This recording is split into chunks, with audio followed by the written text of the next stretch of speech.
అందరికీ నమస్కారం. MNB English లెసన్స్లో 100 రోజుల ఇంగ్లీష్ ఛాలెంజ్లో 4వ రోజుకి స్వాగతం. ఎవరైనా ఏదైనా అడిగినప్పుడు ముఖం మీద కొట్టినట్టు నో అని చెప్పడం మనకిష్టముండదు.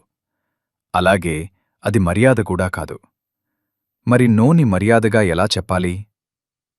Instead of just saying no, use this phrase, I'd love to but I can't. దీని అర్థం, నాకు సాయం చేయాలని చాలా ఆశగా ఉంది, ఇష్టంగా ఉంది, కానీ నాకు కుదరదు అని అర్థం. ఇది వినడానికి చాలా సాఫ్ట్గా ఉంటుంది. Here is a usage tip. ఎవరైనా మిమ్మల్ని ఫంక్షన్కి పిలిచినా లేదా ఏదైనా సహాయం అడిగినప్పుడు మీరు నో చెప్పాలి అనుకుంటే ఈ పదం వాడండి. దీనివల్ల వాళ్ళు బాధపడరు.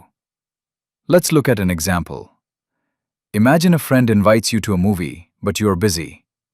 Don't say, no, I am busy. Example 2. I'd love to help, but I'm tied up right now. Tied up ante కట్టేయటం కాదు, పనిలో బిజీగా ఉన్నాను అని అర్థం. సహాయం చేయాలని ఉంది, కానీ నేను పనిలో ఇరుక్కుపోయాను. Here is a pronunciation tip. It is not I would. Contract it to I'd. I'd love to. Learn to say no nicely. ఈ రోజు మీ ఛాలెంజ్. ఈ రోజు ఎవరైనా మిమ్మల్ని ఏదైనా అడిగితే డైరెక్ట్గా నో అనకుండా ఐడ్ లవ్ టు బట్ అని చెప్పడానికి ప్రయత్నించండి.